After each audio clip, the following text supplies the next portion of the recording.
옆에 있는 성도님들 인사하겠습니다. 사랑합니다. 행복하게 해드리겠습니다. 우리가 동영상을 한 편 보고요, 말씀을 함께 나눌 것입니다.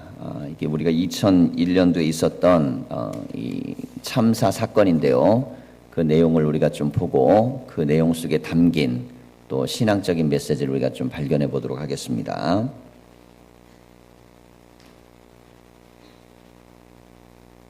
여러분 안녕하십니까? 일요일 밤 KBS 9시 뉴스입니다. 첫 소식입니다. 오늘 새벽 서울 홍제동에 있는 다가구 주택에서 불이 나 화재를 진압하던 소방관 6명이 숨졌습니다. 화재 규모에 비하면 소방관들의 희생이 너무 컸습니다. 숨진 소방관들은 건물 안에 사람을 구하기 위해 불길 속으로 뛰어들었다가 건물이 무너져 내리면서 참변을 당했습니다. 먼저 이영섭 기자의 보도입니다. 깊게 잠든 일요일 새벽, 서울 홍제동에 있는 2층 다가구 주택에서 불길이 치솟은 것은 새벽 4시. 불길은 1층 슬라브 지붕을 태우고 순식간에 2층으로 번졌습니다. 불길이 완전히 잡히지 않은 상태에서 불꽃과 검은 연기를 뚫고 소방관들이 집 안으로 하나둘씩 들어갑니다. 미처 빠져나오지 못한 아들이 집 안에 있다는 집주인 선모 씨의 말 때문이었습니다. 동료들의 만류에도 불구하고 손전등 불빛으로 집안을 샅샅이 뒤집니다. 수색이 시작된 지 10여 분쯤. 치솟는 불길을 삼켜버리듯 순식간에 건물이 무너져 내립니다. 그쪽에서부터 집이 그냥 한 1, 2초 만에 가라앉아 버렸죠. 폭삭. 그래서 소방관들이 나오도 보도 안에 매몰이 됐죠. 건물 더미에 소방관 9명이 매몰되고 말았습니다.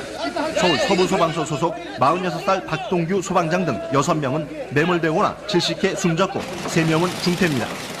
그러나 소방관들이 목숨을 걸고 구하려던 최 씨는 불이 난 직후 곧바로 집을 빠져나간 것으로 확인됐습니다. 경찰은 오늘 불이 이 집에 함께 사는 어머니와 아들 최 씨가 심하게 다툰 뒤 연기가 났다는 목격자들의 말에 따라 자세한 화재 원인을 찾고 있습니다. KBS 뉴스 이영섭입니다.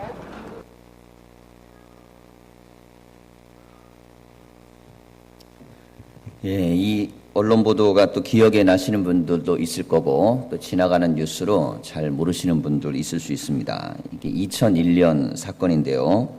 3월 4일에 서대문구 홍제동 2층 주택에서 불이 났습니다. 사건의 진압을 위해 소방관들이 투입됐는데, 이게 도로가 너무 막혀 있었기 때문에 그 자리로 이 소방차가 들어갈 수 없어서 호스만 끌어다가 이것을 이제 화재를 진압하고, 그리고 그 안에 아들이 있다는 얘기를 듣고 소방관들이 투입되죠. 근데 거기서 매몰돼서 6명이 죽는 대참사의 사건입니다. 우리가 이 이야기를 통해서 조금 더 깊이 생각해 보아야 되는 이야기가 있습니다. 사실 이 방화에 대한 근본적인 원인은 그 어머니와 아들과의 말다툼 때문이었습니다. 서로가 말다툼을 하다가 화가 난 아들이 집에 불을 질렀어요. 그리고 나서 자기는 그 불이 나자 밖으로 뛰쳐나갔습니다. 어머니는 아들이 뛰쳐나간 것도 모르고 자기 아들이 그 집안에 있는 줄 알고 소방관들에게 도움을 요청하고, 이 소방관들은 그 아들을 찾기 위해 들어갔다가 전부 다 죽임을 당했습니다. 자, 이 사건을 보세요. 정작 함부로 인생을 살고 또 술 취하고 인생에 대해서 함부로 부모를 대했던 망나니 같은 아들은 불길을 피해서 밖에 나와서 돌아다니고 있었고, 그리고 그를 살리기 위해서 아까운 소방관 6명이 죽임을 당했습니다. 말도 안 되는 어처구니 없는 사건이죠. 정작 죽어야 될 사람은 안 죽고 죽지 말아야 될 아까운 인생이 죽었던 그런 사건입니다. 자, 그 중에는 결혼을 앞둔 1년차 소방관도 있었고 4,500회 이상 출동 경력을 가진 20년차 소방관도 있었습니다. 그들은 한 사람의 영혼을 살리기 위해 생명을 다하여 그 자리로 뛰어들었고 비참한 최후를 맞이했습니다. 이런 말도 안 되는 일, 자, 우리는 이 속에서 이 마음의 갑갑함과 안타까움을 많이 느낍니다. 자, 그런데 마찬가지로 우리에게도 똑같은 이 삶의 적용이 있어요. 예수님께서 우리를 위하여 십자가에 지셨다는 것. 우리는 인생을 함부로 삽니다. 내 마음껏 살고, 내가 원하는 대로 살고, 내가 누리고 싶은 대로 살고, 내가 말하고 싶은 대로 말하고 행동하고 싶은 대로 합니다. 그것에 대한 대가로 일어난 이 어마어마한 화재와 같은 죄에 대한 그 대가는 전혀 그것과 무관하고 내 죄와도 상관없는 예수님이 대신 감당하시는 거예요. 세상에 아주 아처군이 없는 정말 말도 안 되는 사건이 바로 우리가 이 자리에 앉아 있는 증거입니다. 우리는 그 은혜 가운데 이 자리에 있는 것이고 그 믿음 가운데 오늘 나아가는 것입니다. 사순절이 되어서 우리가 예수님에 대한 이야기를 기억하고 그리고 이 예수님을 깊이 묵상하는 기간입니다. 참사를 당한 후에 그 아들은 어떤 마음을 가졌을까요? 자기가 불만 지르지 않았다면, 어머니와 싸우지만 않았다면, 차라리 내가 그 집안에 있었더라면, 그러면 이 소방관들이 그렇게 죽지 않았겠죠. 정상적인 사고의 구조를 가졌으면 그렇게 생각할 것입니다. 그런데 그렇게 생각하지 않을 수도 있습니다. 나는 그냥 빠져나왔고 그 사람들은 그 안에 들어가서 그냥 죽임을 당한 거예요.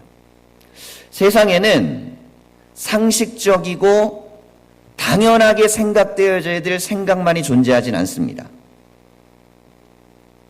어떤 사람들은 도저히 상상할 수 없는 정도의 생각도 하고 삽니다. 그래서 이런 표현을 씁니다. 사람이라면 어떻게 저렇게 생각할 수 있지? 사람이라면 기본적으로 생각해야 되는 이 마음속에 가져야 되는 자세와 태도가 있습니다. 나 때문에 그 6명의 소방관이 죽었다면 적어도 그 사람은 평생을 참회하며 후회하며 그리고 어떻게든 자기 인생을 바르게 살기 위해 노력하며 살아야겠죠. 그래야만 인간입니다. 그래야만 사람인 거예요. 그게 안 된다면 짐승만도 못한 것입니다. 자기 때문에 죽은 존재가 누구인지를 인식했다면, 그걸 깨달았다면, 사람같이 산다면, 그러면 당연히 이때까지 살았던 인생의 삶이 바뀌어야 될 것입니다. 여러분, 우리는 예수님이 우리의 죄를 대신 감당하시고 내가 저렇게 불태워 죽어야 될 심판의 상태를 하나님의 아들이 대신 당하셨다라는 것을 알게 되었고 믿게 되었습니다. 먼저는 알았죠. 복음을 들었으니까 안 겁니다. 그리고 그걸 믿었어요. 자, 그런데 정말 믿어진다면, 알아진다면 그 다음에는 우리의 삶의 자세가 어떻게 바뀌어야 될까는 생각해 봐야 됩니다. 이 망나니 아들도 자기 때문에 죽은 6명의 소방관에 대해서 알았고, 그리고 그 사건이 자기에게 갖게 되는 그 엄청난 의미를 알게 됐을 겁니다. 그렇지만 그의 삶이 어떻게 변화되느냐 하는 문제는 다른 문제입니다. 우리가 예수님을 믿는 것과 예수님을 믿어서 우리의 삶이 변화되는 것은 다른 문제일 수 있습니다. 정말 우리가 참된 믿음이 있다면 베풀어진 은혜를 느껴내고 감사할 수 있는 마음이 있어야 됩니다. 자녀를 가장 잘 키운 부모가 누굴까요? 자녀를 가장 잘 키운 부모는 부모의 은혜를 깨닫는 자녀입니다. 얼마나 공을 들여서 최선을 다해서 길거리에 나가갖고 물건 팔고 채소 팔고 과일 팔고 사람들 앞에 무시당하고 그렇게 하면서 아들을 검사 만들고 판사 만들고 훌륭하게 만든 사람들이 많아요. 그런데 그 아들이 어머니를 부끄러워하는 거예요. 결혼을 앞두고 있는데 우리 집이 가난하다는 게 용납이 안 되는 거예요. 우리 어머니가 못 배운 사람이라는 게 받아들여지지 않는 거예요. 나쁜 놈이죠. 그런데 우리는 그런 나쁜 놈이라도 만들기를 원하는 그런 비뚤어진 부모의 사랑이 우리 가운데도 다 있습니다. 나쁘게 성공한 인간을 만들어 놓고 대리만족을 하는 거예요. 내 아들은 이런 자리에 올라가 있어. 내 자녀는 이런 자리에 올라가 있어. 이런 사람들과 함께 어울리는 사람이야. 나쁜 인간을 만들어 놓고 그게 성공이라고 착각을 하는 거죠. 여러분 좀 덜 올라가도 됩니다. 그런데 감사할 줄 알아야 됩니다. 대단한 곳에 가서 칭찬을 듣지 않아도 됩니다. 부모의 피눈물을 이해할 줄은 알아야 됩니다. 그렇게 길러진 자녀가 가장 좋은 자녀입니다. 부모는 성공한 겁니다. 부모가 인생에 성공하려면 자녀가 부모에게 감사할 수 있도록, 그걸 느껴낼 수 있도록 가르치는 것이 훨씬 더 중요한 교육입니다.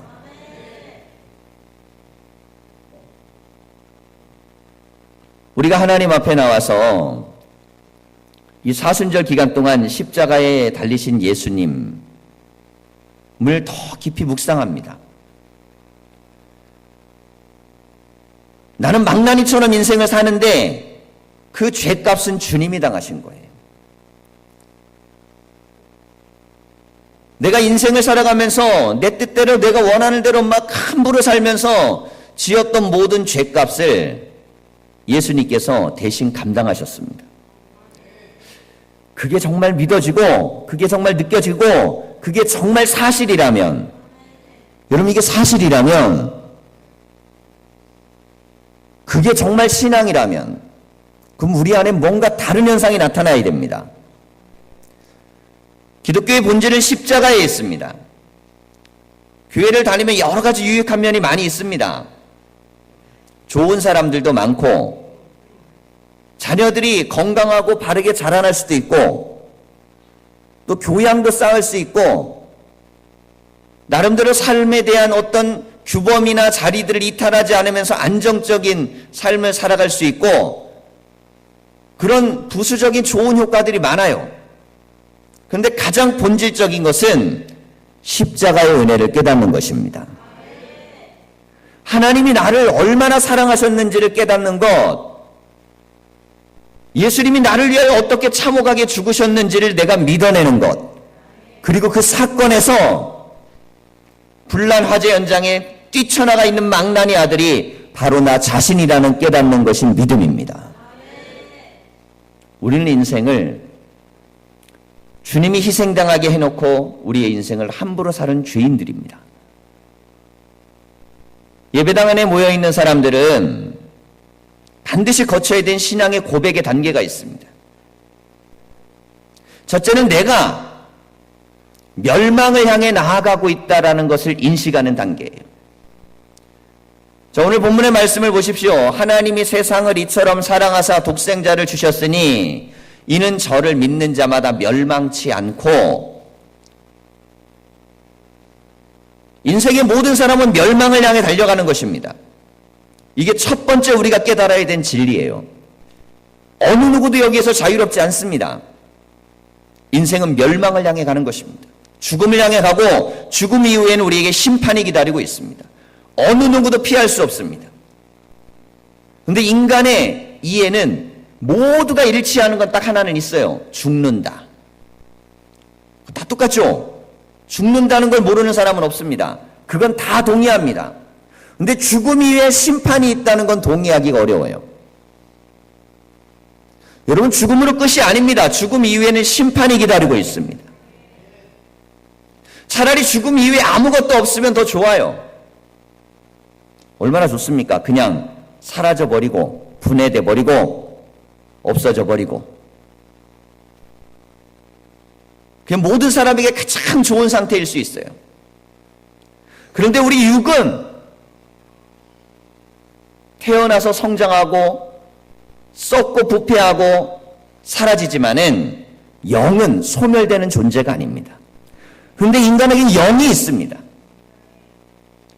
인간에게 영이 있기 때문에 소멸되지 않는 이 영은 자신의 살아온 모든 과거의 흔적대로 심판을 받게 돼 있어요. 로마서의 말씀은 모든 사람이 죄를 범하였음에 하나님의 영광에 이르지 못하더니 그랬습니다. 어느 누구도 멸망에서 자유로울 수 없습니다. 인간은 멸망을 향해 달려가는 존재입니다. 마치 화재낸 불구덩이 안에서 죽을 수밖에 없는 그런 존재입니다. 하나님 이런 멸망에 이르는 존재에게 멸망에서 벗어날 수 있는 구원의 길을 제시하셨습니다. 그런데 이 구원의 길은 하나님 스스로가 감당해야 될 몫이 있어요. 인간이 자기 스스로를 구원해낼 수 없으므로, 인간이 자기의 문제의 모든 죗값을 치르는 것은 심판이므로 심판의 길에서 벗어날 수 있는 은혜의 길을 하나님께서 우리에게 보여주셨습니다. 이것이 바로 예수님이 걸었던 비아 돌로로사, 십자가의 길, 고난의 길입니다. 우리는 내 마음대로 인생의 길을 걸어갈 때 주님은 나를 위하여 죽음을 향한 길을 가셨습니다.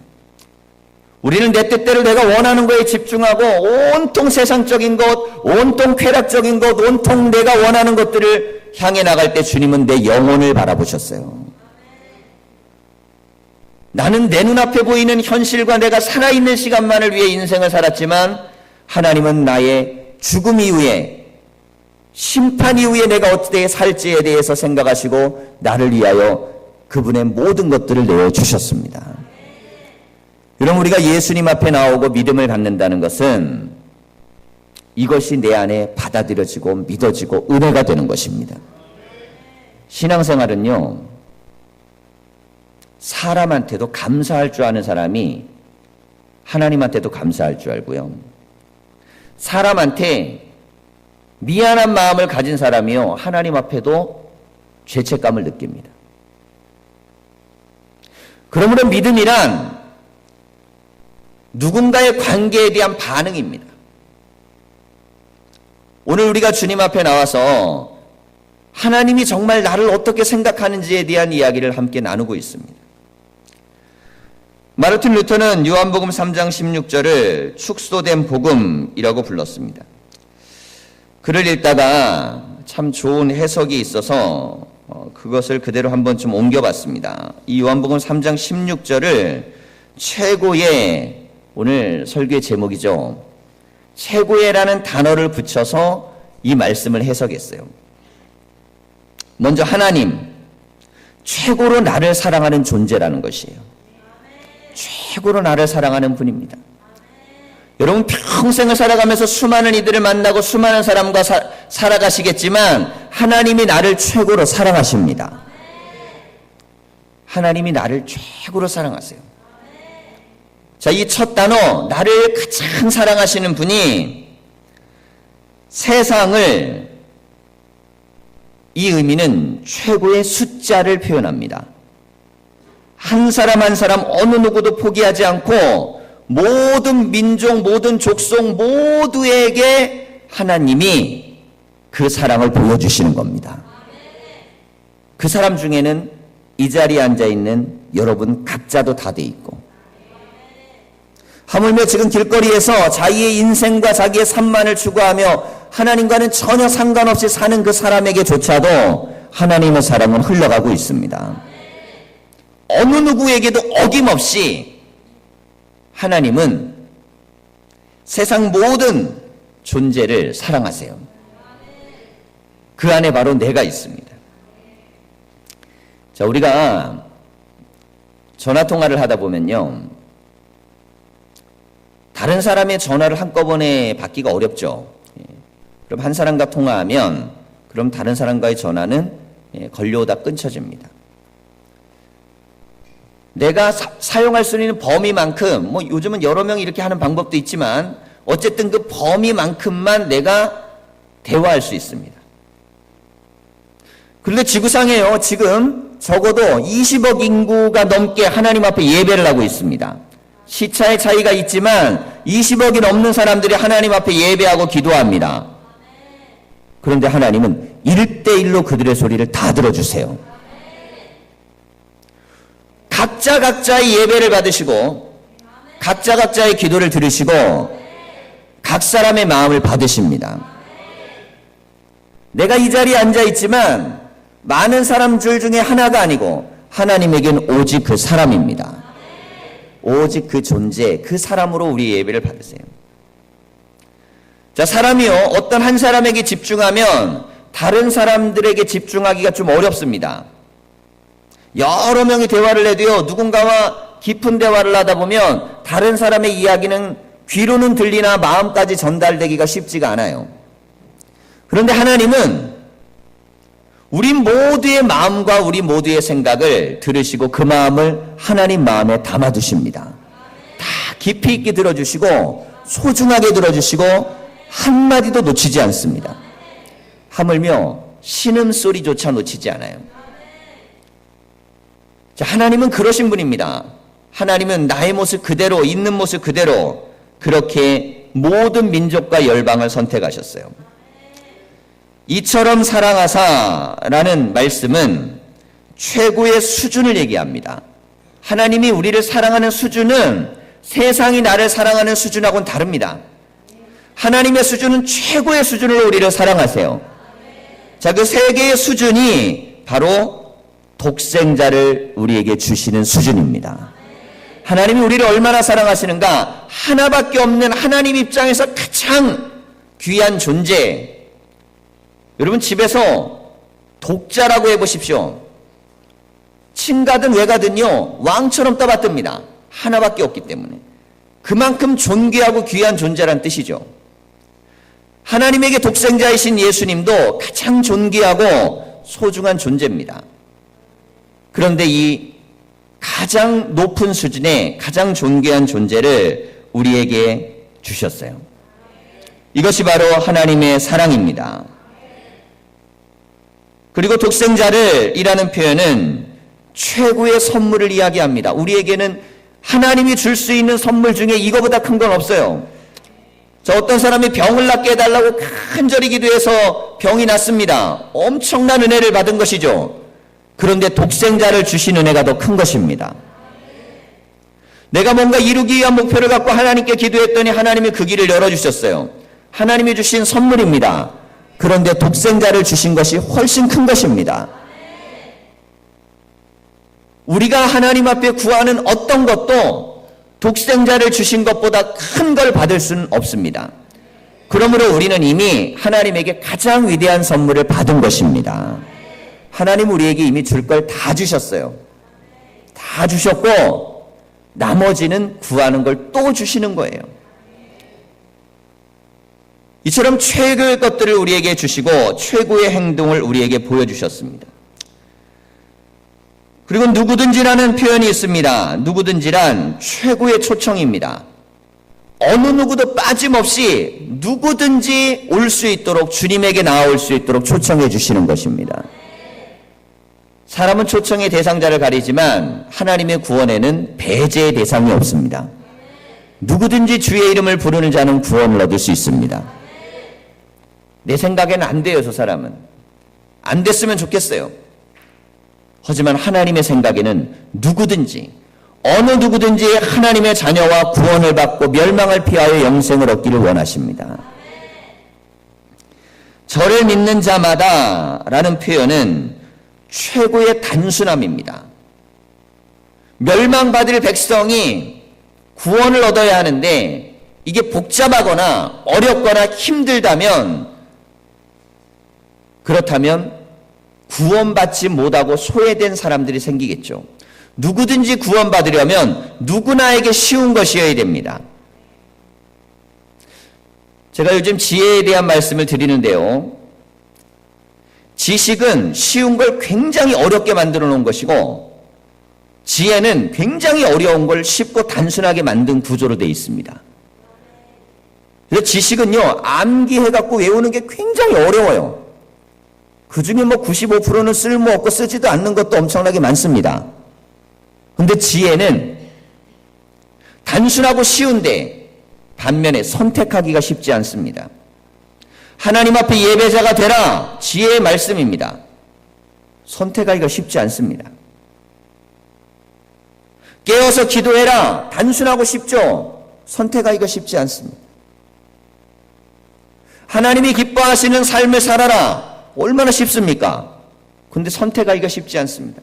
어려워서 못하는 게 아닙니다. 선택하기 싫어서 안 하는 거예요. 그럼 왜 선택을 안 할까요? 인간 안에 있는 내 뜻대로 살고자 하는, 내가 하나님처럼 되고자 하는 그 마음, 내가 곧 하나님처럼 되고자 하는 그 마음이 하나님 뜻대로 살고자 하는 말씀을 밀어내는 것입니다. 오늘 우리가 하나님 앞에 나왔습니다. 여러분, 신앙은 가장 단순하면서 쉬운 메시지입니다. 누구든지 예수 그리스도를 믿으면 구원을 얻으리라. 세상에 이거보다 더 쉬운 방법이 어디 있습니까? 선행을 갖다가 계속 쌓아서 착한 일을 갖다가 인생의 70% 이상 쌓아야지 천국 간다. 그럼 69.9% 하면 어떻게 할 거예요? 내가 내 죄값을 치르기 위해서 지금도 뭐 이렇게 티벳이나 이런 데 가면요 고행불교가 있거든요. 그럼 막 돌산을 무릎으로 기어 올라갑니다. 자기 인생의 죄값을 치르고 천국 가고 구원받겠다고. 우리가 지었던 죄값을 고통으로 해야 된다면 여러분 얼마나 우리가 매일매일 고통스러운 인생을 살아야 됩니까? 그런데 하나님이 원하시는 건 자녀의 고통이 아닙니다. 내 죄값을 치른다고 하나님이 우리가 고통스럽기를 원하지 않으세요. 구원에 대한 조건이 선행이거나 고행이라면 혹은 굉장히 어려운 문제를 열심히 풀어가지고 성경 전체를 읽어서 그 중에 70점 이상을 맞아야 천국에 간다. 글쎄요. 여기서 2명 나올라나? 성경 말씀 여기서 70점 이상 맞을 수 있으시겠어요? 만약에 구원의 조건이 세상에서 시험을 봐서 몇 점을 맞고 학교를 가고 취직을 하는 것처럼 그런 단계를 밟아야 된다면 그 능력이 없는 사람들은 그 구원에서 배제될 것입니다. 그런데 하나님은 모든 사람 누구든지 어떤 누구든 글을 못 쓰는 사람이든 지각 능력이 딸리는 사람이든 사회생활을 적응하는 능력이 떨어지는 사람이든 어느 누구도 구원의 대상에서 배제하지 않습니다. 그래서 교회는요 어느 곳에든 다 있습니다. 교도소에 가도 있고요.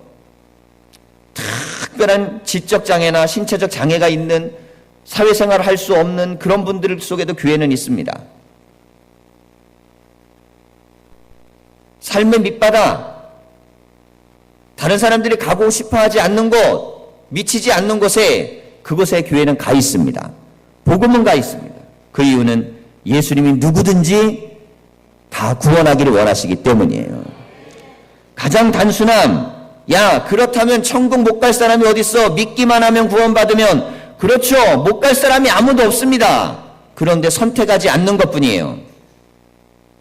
어려워서 구원받지 못하는 게 아니라 쉬운데 선택하지 않기 때문에 구원을 못 받는 것입니다. 영생의 문제는 어려운 문제가 아닙니다.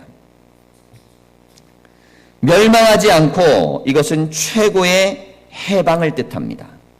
하나님이 우리를 해방시켜 주세요. 그러면서 우리에게 영생을 얻으리라. 영생은 최고의 소유입니다. 이 땅에서 우리가 살아봤자 여러분 100년, 120년 살죠. 근데 뭐 오래오래 산다고 그게 다 좋은 것도 아니에요. 생명 연장의 꿈 걱정 많이 됩니다. 노동 가능 나이가 있는데 생명만 연장되면 어떻게 해요? 여러분 오래오래 사는 것만 우리에게 그렇게 복이 되고 좋은 것만 아니겠죠. 그런데 영생이란 내가 생명을 잃고 죽었을지라도 모든 것이 갖춰진 상태에서 하나님의 나라에서 사는 것입니다. 이것은 인간이 이 땅에서 한 번도 누려보지 못하고 한 번도 누릴 수 없는 그런 소유를 하나님 나라에게서는 누리게 된다는 의미입니다. 여러분 이 요한복음 3장 16절의 은혜로 오늘 우리는 이 자리에 있습니다. 우리는 최고의 사람들이고 최고의 자녀들이고 최고의 선택을 한 사람들입니다. 가장 쉬운 것이라도 가장 현명하게 선택하고 믿음의 자리에 나왔습니다. 그래서 인생에서 가장 똑똑한 사람은요 교회 다니는 사람입니다. 그 사람은 죽음 이후의 세상까지도 소유할 수 있는 은혜를 받은 사람이에요. 오늘 우리가 성만찬을 함께 나눕니다. 예수 그리스도께서 우리를 위하여 흘리신 보혈과 그 생명을 주신 은혜를 우리가 함께 나눕니다. 우리는 그래서 은혜를 받았습니다. 여러분, 우리는 망나니처럼 부모와 싸우고 불난 집에서 뛰쳐나간 그 아들과 같은 존재입니다. 그 위대하고 고귀한 소방관들의 죽음은 아무 죄 없이 죽으신 우리 예수 그리스도의 사랑과 같은 것입니다. 여러분, 내가 나를 바르게 이해할 때 인생을 우리는 하나님의 뜻대로 사는 자녀가 될 수 있습니다. 여전히 우리가 하나님께 나오고 주님을 믿기를 원한다면 그럼 우리가 우리 스스로를 이 사순절 기간에 거울을 비춰보듯이 보시고 그리고 우리의 삶이 오직 주의 말씀을 따르는 믿음의 삶